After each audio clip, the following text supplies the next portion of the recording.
today's episode of the Black Studies Podcast, we have the absolute pleasure of speaking with Dr. Deborah Gray White, emeritus, Board of Governors, Distinguished Professor of History at Rutgers University, New Brunswick, New Jersey. Dr. White is the author of Aren't I a Woman? Female Slaves in the Plantation South, Too Heavy a Load, Black Women in Defense of Themselves, several K-12 textbooks on United States history, and Let My People Go, African Americans 1804 to 1860. In 2008, she published an edited work entitled Telling Histories, Black Women in the Ivory Tower, a collection of personal narratives written by African American women historians that chronicle the entry of Black women into modern historical profession and the development of the field of Black women's history. Freedom on My Mind, A History of African Americans, a co-authored college text, is in its third edition.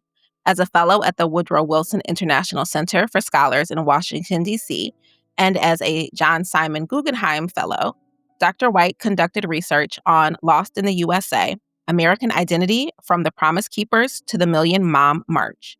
She holds the Carter G. Woodson Medallion and the Frederick Douglass Medal for Excellence in African American History, and in 2019 was awarded the Stephen A. Ambrose Oral History Award. From 2016 to 2021, she co-directed the Scarlet and Black Project, which investigated Native Americans and African Americans in the history of Rutgers University, and is co-editor of the three-part Scarlet and Black series that explores this history. In 2024, the Association for the Study of African American Life and History awarded her its Living Legacy Award for her work in establishing the field of African American women's history. She is currently working on an autobiography tentatively titled Winning Against Ugly, a Black historian's tale of love, loss, and the historical profession. Hello, everyone. Welcome to another episode of the Black Studies Podcast. Today, we have the absolute pleasure of speaking with Dr. Deborah Gray White, emeritus, Board of Governors, Distinguished Professor of History at Rutgers University in New Brunswick, New Jersey. How are you doing today, Dr. White? I'm doing fine.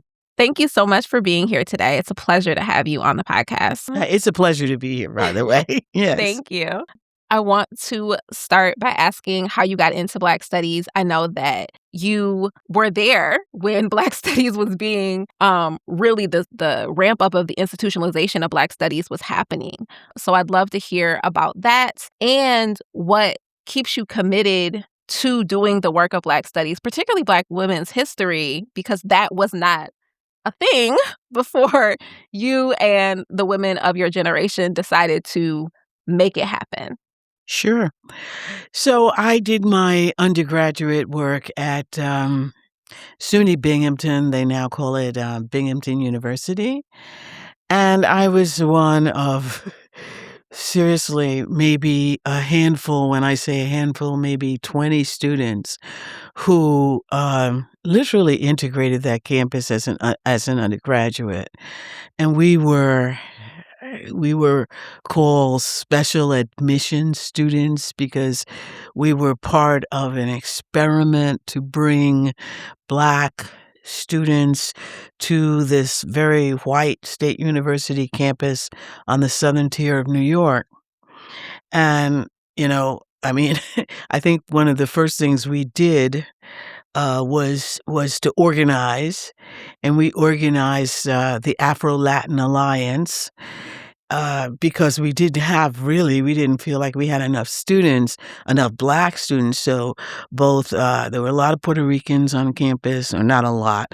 Half of the 20 were maybe a third were Puerto Ricans. And so we organized the Afro-Latin Alliance. And one of the first things we did after that was to press the university to bring in more students like us, because here we are. Most of us came out of New York City, and the environment was really not something we had ever been exposed to before. It was all white, and it was rural. Binghamton is, except for that little tiny city, is a really very rural place. But not only did we want more people, but more people look like us. But we wanted people. We wanted some color, quote unquote, in our classrooms. We wanted some Black studies, and we knew that this was happening in other parts of the country, that Black studies was being developed. And so we wanted some courses that looked like, that told our history. So one of the things, it was the late 1960s, and everybody was protesting. There were protests up and down, mostly about the Vietnam War. But we organized and protested along with the mostly white students who were protesting against the war. And we got them to join a coalition with us, so that we would support their issues and they would support ours. And we went to the university, the administration, and said, we'd like some Black studies courses. That meant Black history, Black sociology, and they said yes. And so in fact, the very next semester, I think it was, that they brought Floyd McKissick, who at the time was head of the Congress of Racial Equality, the CORE, and they brought him to campus once a week to teach a course in African American studies. And from that, we pressed for classes in literature and in history that dealt with Black history. Today, that African American Studies department that began with 1 or 2 courses is one of the oldest in the nation.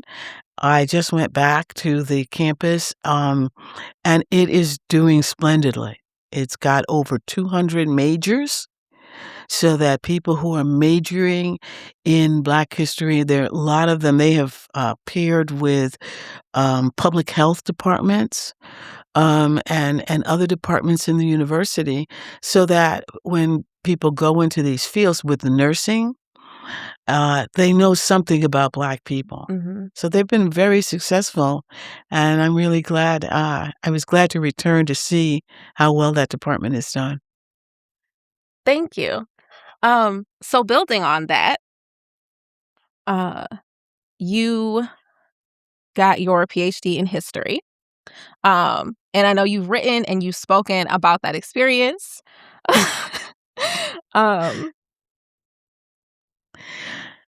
So Yeah. yes, you can So say more about it. I can certainly talk a little about this, because when I decided to do history, and by the way, I decided that one of the reasons that I really was interested in Black studies is because throughout my elementary K through 12, let's call it, and I went to school in public schools in New York City, and we used to have Black History Week. This is before Black History, before the month of February became designated as Black History Month. And every week, I wanted to climb under the desk. I really did. I wanted to disappear, because the only thing we talked about were Black people as slaves, and all of the hardships and and it was just like, okay, I dreaded that week. And then when I got to high school, I had a teacher who gave me some books to read. I loved American history, and she saw my hunger for learning more. So she gave me these books that dealt with problems in American history. And one of them was called How the North Won the Civil War. And there were quite a few articles about African Americans, particularly African American soldiers, and how Black people fought in the Civil War, how Black people, in fact, freed themselves. And Lincoln, we can't say he didn't have anything to do with it, but certainly the Emancipation Proclamation did not, quote unquote, free Black people. I devoured it. It was like a breath of fresh air, which is one of the reasons when I got to college, I wanted more of it. So when I graduated from college, I wanted to teach high school. I wanted to be that teacher that taught other students, and particularly Black students, in the New York City public school system, which is where I was teaching, I wanted to be that teacher that would give me give students a book and say, "Here, read this." Except there were no openings. There were no openings for high school teachers. So I spent the year teaching 5th grade. And I did what I could there, but that's when I decided to go back and get a PhD and specialize in African American history. So one of the things you have to do when you teach, when you're getting a degree, is you have to write a dissertation. And I knew I wanted to do it on African American women. And at the time, it's the early 1970s by this time. There's nothing on Black women. Nothing. They were just beginning to write a history of Black people. There were quite a few studies in slavery. But inasmuch as I had always been an athlete, I thought, why don't I write about Black women athletes? And I talked to my dissertation advisor at the time, and he thought it was a great idea, except he unfortunately passed away during my first year. His name was Gilbert Osofsky. He wrote Harlem, the Making of a Ghetto.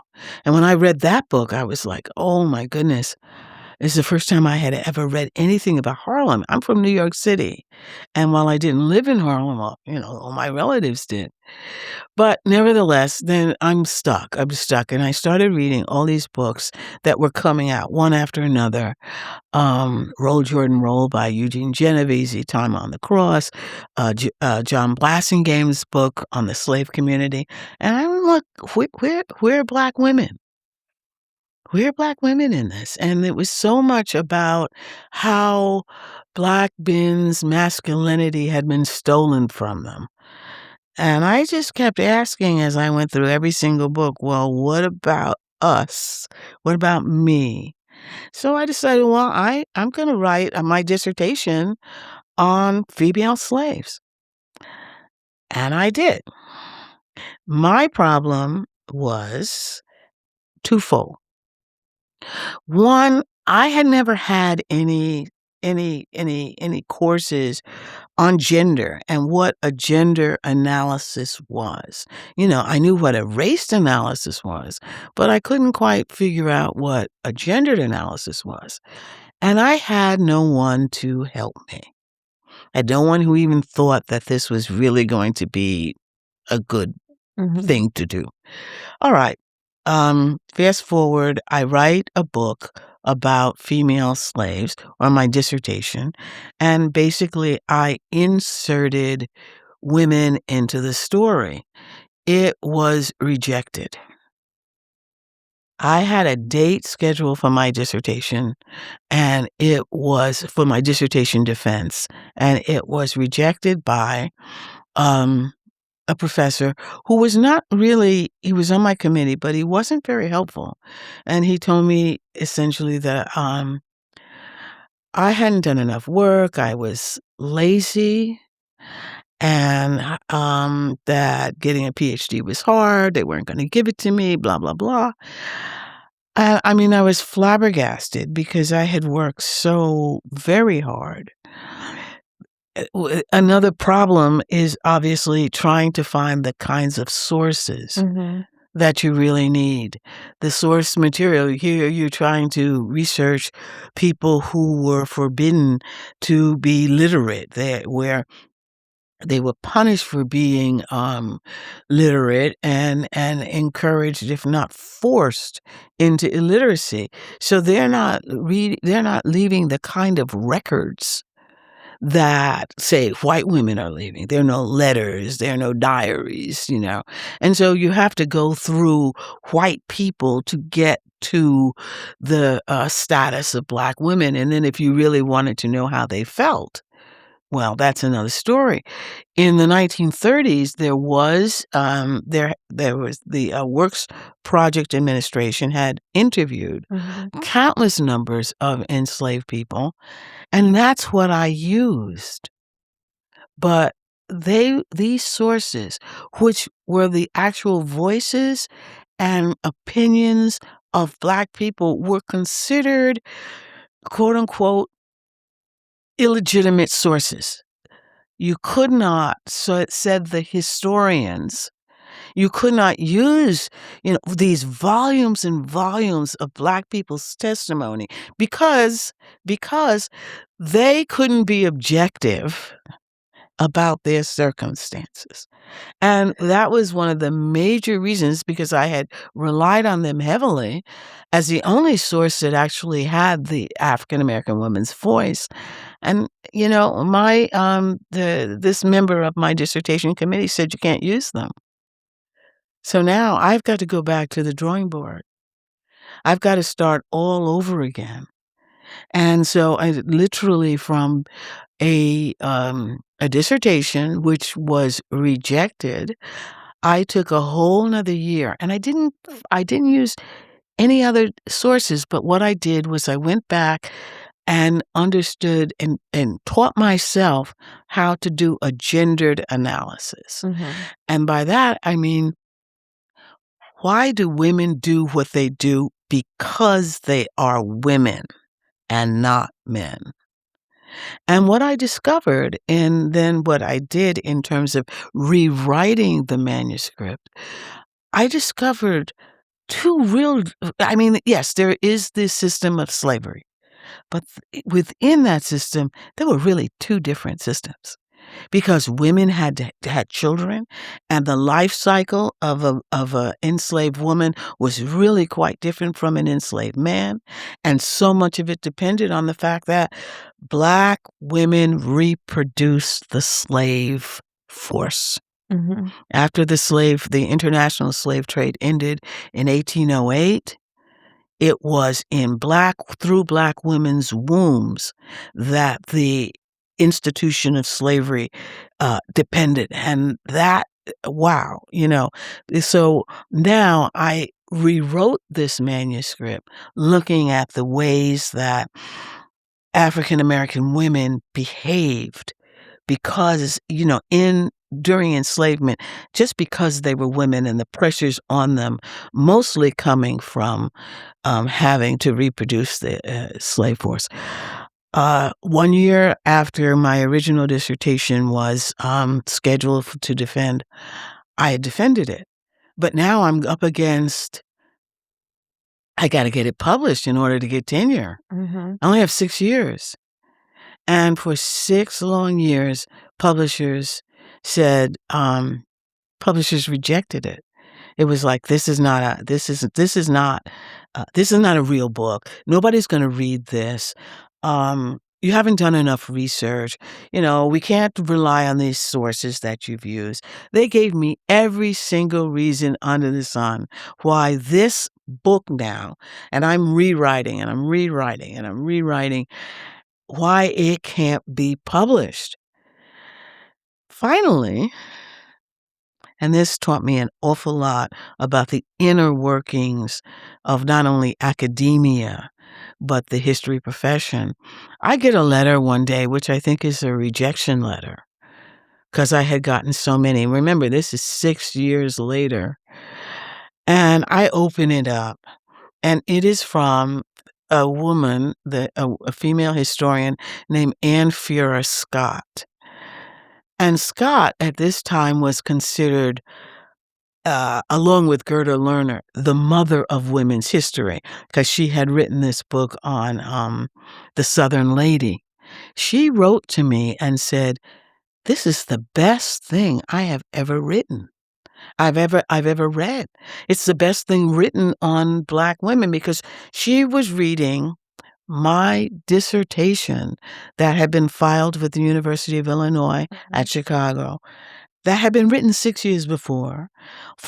I had rewritten it how many different times. And she's telling me that, this book that is being rejected by all of these different university presses, trade presses, etc., that this is the best thing out there. She says, "Well, if you haven't gotten a publisher, I'm going to take it to W. Norton, and I'm gonna introduce it to them." Do you know that within 3 weeks, I had a contract? Wow. So, and that tells me an awful lot about the history profession and the gatekeeping Yeah. that goes on, and how for so long, books about African Americans, by African Americans, books that were footnoted up the yazoo, um, were rejected. But I needed a mentor, somebody who would take that book and advocate for me. Again, it tells you an awful lot about the historical profession. Yes, it does. And I want to ask more about that. But I was also curious if you think at this point, um, largely because of work that you've done, do you think that there would have been a rejection of your initial dissertation today? No, no. What I think would have happened is that someone would have, if they reject, first of all, I think that in the writing process, in the research process, someone would have taken me aside and said, "All right, so now you have inserted women into the story, Mhm. but you haven't done a gendered analysis." I have had to do that for some of my students Mhm. because, you're not born big, so you don't really know everything. So sometimes you have to show people what a gendered analysis is, just like and also when you're dealing with Black women, it gets a lot more complex because it has to be raced and gendered. And so we have to do an intersectional analysis. So I would say that today classes would begin with, this is an intersectional analysis. And if we're reading things that don't have an intersectional analysis, we would say, okay, what's wrong with this? Mhm. But, so no, that would not happen today. But I don't think, and not to let this one professor off the hook who rejected me, because he could have been helpful. Yeah. He didn't have to be so mean, and he did have to try to make me cry. I just would not cry. But he could have actually, another member of my committee said to me something that was very helpful. He said, historians really don't know yet how to do gender. Go read some anthropology. Because anthropologists look at things differently. They can look at the same thing a historian looks at and see something totally different. And anthropologists will look at a society and say, these people are doing this because they're poor. These people are behaving this way because they're men. These people are behaving this way because they're women. We take that for granted now. We understand that. That's so important. But in the early 1970s, the idea of an intersectional analysis was yet to be discovered. So no, it would not have happened that way today. Thank you. I mean, I definitely think that that speaks to, like you said, the gatekeeping, right? And even after you defended the fact that the publishers were the i rejecting your book, but rejecting the very idea that enslaved Black women were worth serious study and worth writing about in that way. Um, so can you speak a little bit more about the history of Black history and the context of the professionalization of history? Mhm. Well, before I say that, I think it's really important to note that I was fortunate, and I was lucky because I know of several Black women who went through PhD programs whose work was not published, or who had an awfully hard time getting their work published and who didn't survive. Who didn't survive. And, they didn't survive in the historical profession. They clearly did other things. But I've thought myself lucky. And also, I did not, at this point, I can look back and I can see that so much of what I went through was gatekeeping. Mm-hmm.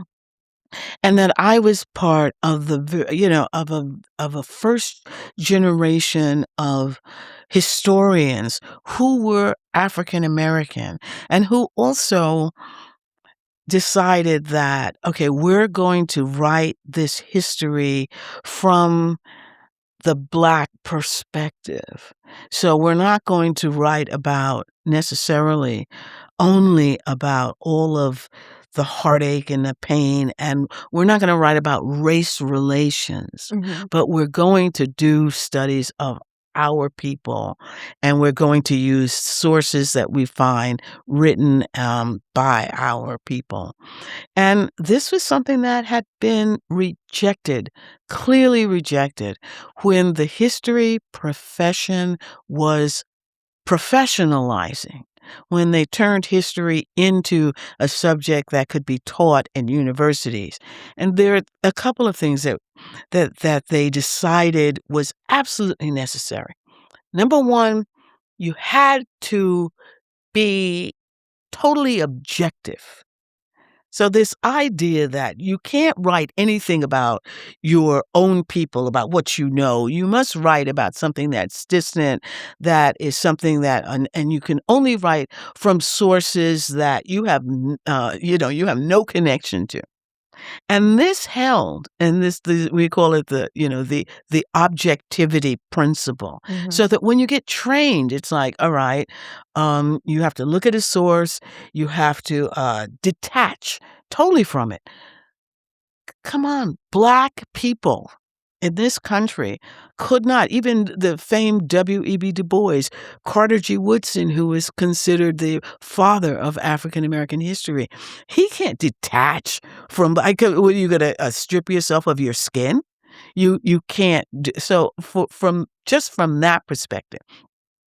But even more important, at the same time, early in the 20th century, when the history profession is professionalizing, besides the objectivity principle, one of the things that they did, all of the great men, William Archibald Dunning, Ulrich B. Phillips, these were white men who believed in the lost cause, who believed that slavery was good for Black people, that Reconstruction was a disaster, that Black men were monsters and raped white women.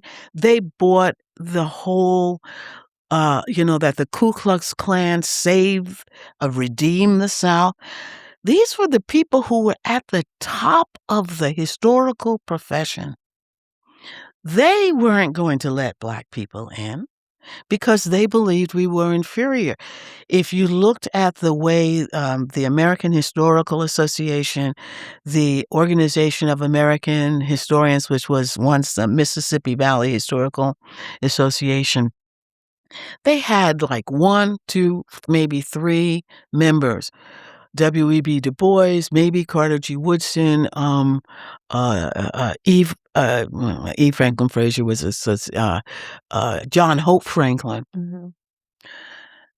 They wouldn't publish from the 1800s up until 1980. They published one article on Black history, and it was written by W.E.B. Du Bois. One for almost 100 years with all the history that we had out there. This is one of the reasons that Carter G. Woodson started the Journal of Negro History, which is now the Journal of African American History, because nobody would publish our works. If you can't get published, voila, you can't teach. Yeah. Because you can never get tenure. Publish or perish is very real. So when I come along with my generation, there are a handful Lorraine Williams, Murs Tate. There are a handful, Anna J. Cooper, of Black women historians. But when I say a handful, a handful. Mhm. But there are also only a handful of Black men historians. So in the early 1970s, not only did Black people like me at SUNY Binghamton insist that we have Black studies, now the question is who's going to teach these courses? Mhm.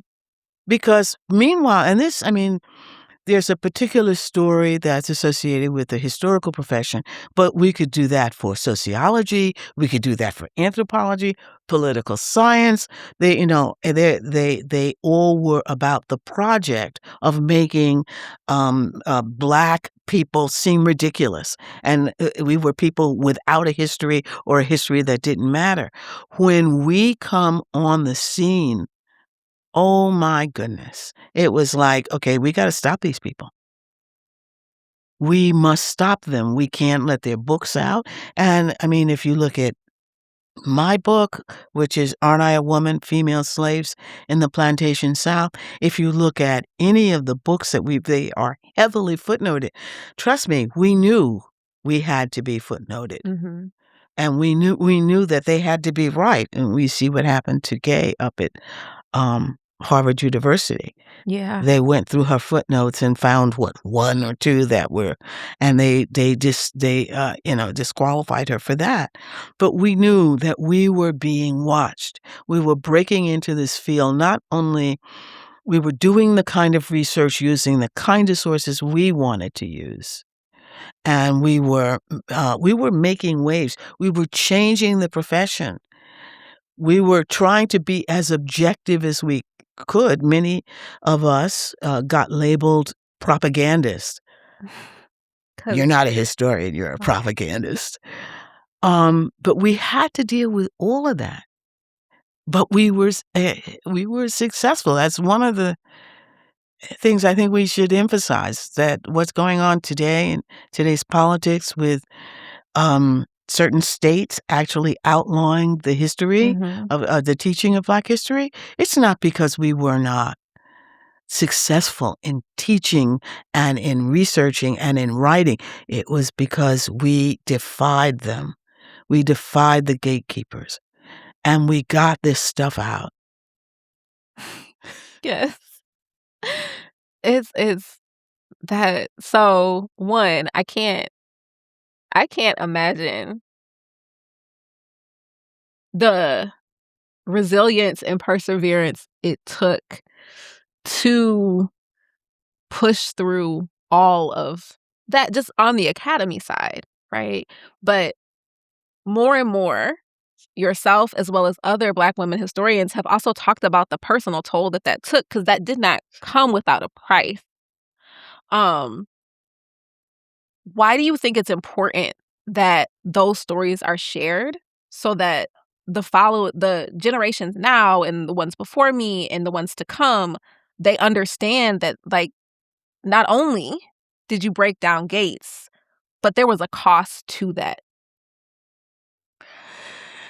I I am I'm actually holding back the tears, because when I think, I mean, imagine sitting and I've done years of research and somebody's calling you lazy.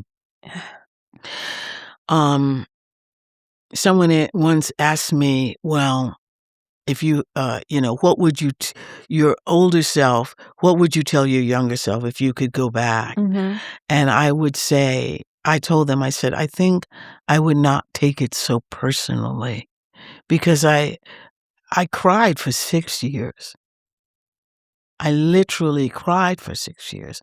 And then there was the idea of getting just my friends, not to mention,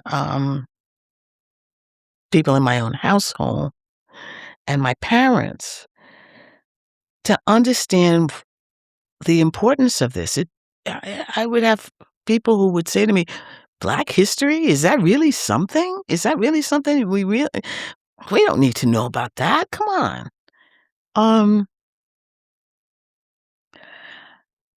I mean, and it's hard to think about, and it's hard to go back to that. I'm a first generation college student. Mhm. My parents, my grandparents were illiterate. My grandparents were sharecroppers, and they left the South. Both my parents were literate, but they weren't college graduates.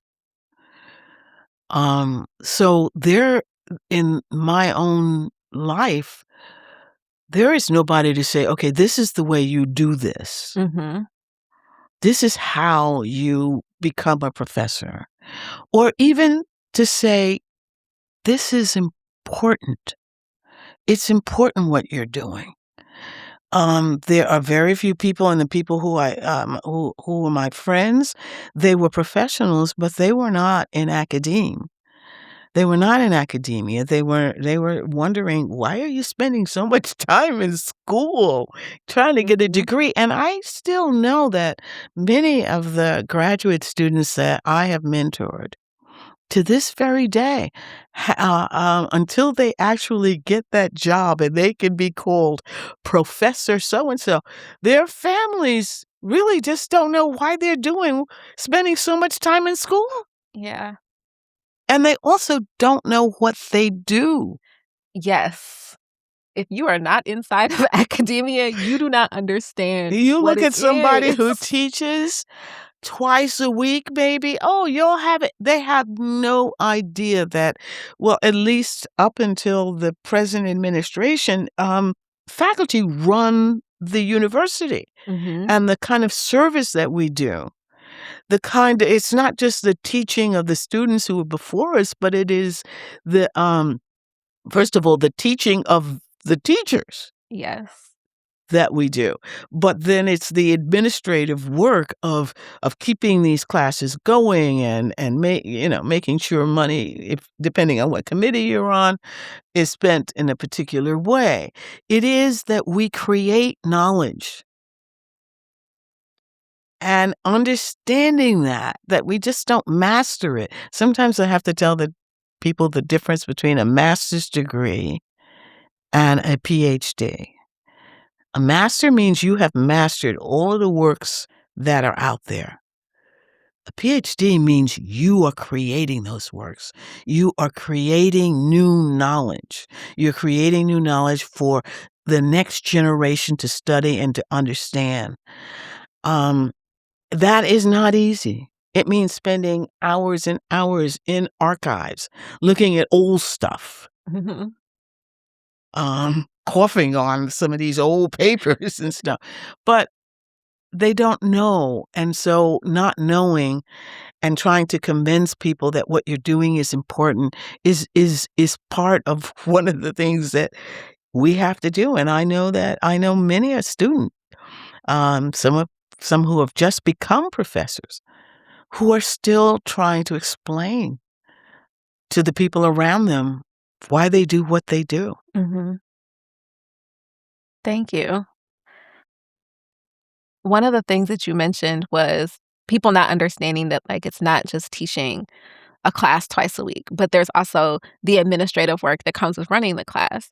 But particularly in your generation, there was also the service work that you were required to do on top of the creation of knowledge and the teaching of classes, usually uncompensated, but expected because you were the first critical mass of Black Right, scholars in the academy. right. So that you're called upon. It's so funny because, there are only there's a handful of Mhm. Black professors, and Yeah. even today, there's still just a handful of Black and particularly African American, as opposed to just Black, but there are so few of us that when there is any kind of committee and they want diversity of ideas, because we do bring different perspective. Well, we have to ask people to do that. Or if you want somebody to not only to head up departments in African American studies or Puerto Rican studies or Caribbean studies or you know It's like you will ask a professor, a Black professor who is not yet a full professor. In some cases, particularly in my generation, they would ask people to chair these new departments that were being formed who were assistant professors, which is something, again, from the outside, most people don't know the difference between an assistant, an associate, Mhm. and a full professor. An assistant professor can be fired because they don't have tenure. Yep. And so if you haven't published or, and your 6 years comes up and you've been spending how much time doing administrative work and you haven't gotten to publishing, I'm sorry, they just will replace you because it means you don't get tenure and you have to go find another job. So you're absolutely right. And when it comes to the administrative work of sitting on this committee and this committee and this committee, which is something, in my many, many years at Rutgers University, I did over and over again until said no. And it occurred to me that, wait a minute, I've served on this same kind of committee 3 or 4 times before. How do we bring in more graduate students of color and keep them? How many years? Every single time that a new dean came in or a new administrator came in and they needed help and they would okay. And finally I said, why don't you take out the report that we wrote 5 years ago, 4 years ago, 3 years ago? And they would get really upset with me, but I'm like, we can't keep reinventing the wheel and you saying that you want to do this when in fact, basically all you want is to have a committee so that you can say that you're Mhm. working on it, but you're really never dealing with the real problem. So yeah, no, the administrative work, not to mention students, because the more students that came in, once, it is really important to know that the late 1960s, as a part of the freedom movement, we talk about the Voting Rights Act. We talk about desegregation. One of the things that happened as a result of the civil rights movement, and I don't call it, there are different phases of it, but one of the things that happened is that we revolutionized college campuses. Mhm. College campuses did not have Black people on them. They didn't have, much less African American studies departments or Blacks. They didn't have Black people. So when we come and then you have needs, so many of these students come with so many needs. They have counseling needs, they have admissions needs, they have financial needs. So now, who are you going to get who can understand these students, who are gonna be on these committees that are going to help these students? It's going to be the Black faculty that you brought in. So we're gonna do that kind of work as well. And then when your students come to you after class and, and they want somebody to talk to, and they see you as somebody, for all kinds of reasons, if only, "How do I get to where you are? How do I do this?" Then there's that. Yeah. W My generation, and it continues. I tell my students now, when they wanna thank me for whatever, I just say, "Pay it forward. You do for your students what I've done for you." And they have done it. They have done it, which is why they're fighting us tooth and nail right now. Yeah. Before we started recording, you mentioned, like, the pushback that we have right now is because you were successful. It's because your generation was successful in changing what the academy looked like, and now they're trying to undo all of that. Um, what would you say, I guess, so pay it forward. what other advice would you give to students or even junior faculty right now, given the context within which we're operating? I came of age during the Civil Rights Movement. I spent summers in South Carolina in the 1950s, so I know what it looks like. I know what doors that say colored only or white only look like. And then I lived through a period when those signs went down. I lived to see a Black president.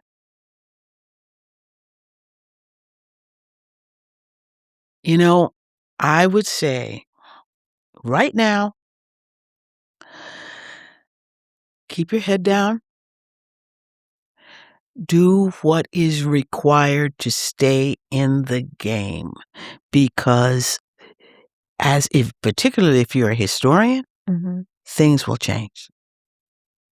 The time will change, and you want to be around when that time changes. Do every single thing you can to help bring about that change. I'm not saying put your head in the sand and don't do anything, but there are ways that there's a time and a place to fight, and there are different ways of fighting. Right now, if you're say a graduate student, get that work done. Nanny Helen Burroughs, this wonderful Black woman from the turn of the century, she had a phrase that I always say. She said, it is better to be ready and not have the chance than to have the chance and not be ready. And that I've taken as a kind of motto. Spend this time getting ready. Because, just as I've lived through different time periods with different politics, so will you. And it's better to be ready. So spend this time getting ready. Thank you. So I have two more main questions I wanted to ask. So what is most interesting to you or exciting, or are you critical of with regards to the past of Black studies and maybe even history and Black history, the way that it was presented and taught in the past? Well, I mean, as a historian, I do understand that things run their course and that we go in and out of what's important. But, I mean, right now, I can't say enough about the history of Black women's history. I have, and there are all kinds of arguments, going around. People have put so much stuff on the table. Sadia Hartman has brought about this whole discussion of sources, with her critical fabulation. There's the whole notion of intersectionality. People are doing, they're looking at Black women in prisons. They're looking at Black women's fashion. In essence, this is what we want. We want a history that looks at all facets, So I think it's wonderful. I think it's actually very exciting. The other thing I think is very exciting that we really need to do more of, the internationalization of Black history. So we need to do more. I mean, we have a history of Blacks in Europe. We have a history of Africa, and we have a history of Blacks in the Caribbean. We need to know more about how, over time, people have, how different Black people in the world have interacted. I'd like to see more of that. But actually, I think that Black history, African American history, has stimulated so many other kinds of history. So women's history, came about and followed the same trajectory, use the same pattern. Let's get more women into colleges. Let's get women in gender studies. And for first women's studies departments, then everyone said no. It said we have to have women in gender studies. Look at LGBTQ history. They all came about as a result, or at least they followed the path. I mean, they have their own organic history for sure, but they came about after, and used the same model as African American history did. And now we have disability history. I mean, so I think that we, Black people, stimulated, we did more than, just bring Black studies. We taught people how to think bigger about history, and we have expanded the kinds of sources we use, because these are people who, I mean, how do you find people who were in the closet? You can't use traditional forms of history. Right. So, oh my goodness, I just think and maybe you can tell in my voice, it just excites me. And I think we did that. Black history did that. Thank you. Thank you so much. Is there anything you'd like to add?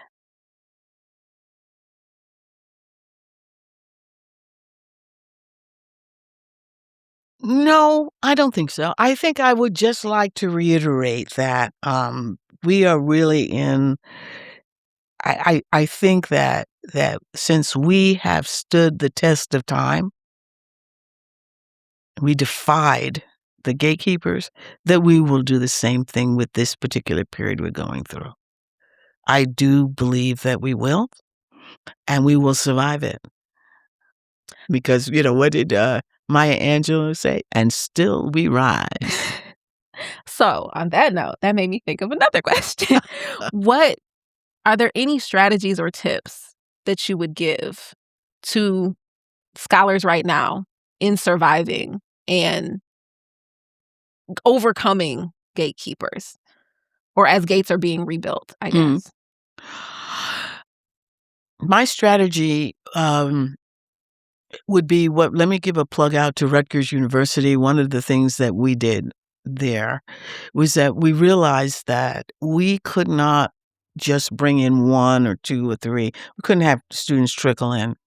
And that the more we had cohorts and we brought people in en masse. So we'd always have 4 or 5 students together so that they could study together. They could apply for fellowships together. They could build on each other's research and strength. Don't try to do this alone. Find companionship, because also academia, and particularly in this very beginning stage, is a very lonely place because you're doing research all by yourself. So I would say try to find some kind of group. Try to join together with other graduate students, if not in your discipline, that we will survive together and not one by one. So if there's a strategy that I think we need to follow, it's by bringing together people who have different perspectives with different resources and doing things in group fashion and not as individuals. We're going to survive as a people. Thank you. Thank you for everything that you said, and all of the work that you've done in changing the field of history and changing Black studies in the academy. So thank you so, so much. Thank you. And thank you for having me and allowing me to get all of this stuff out.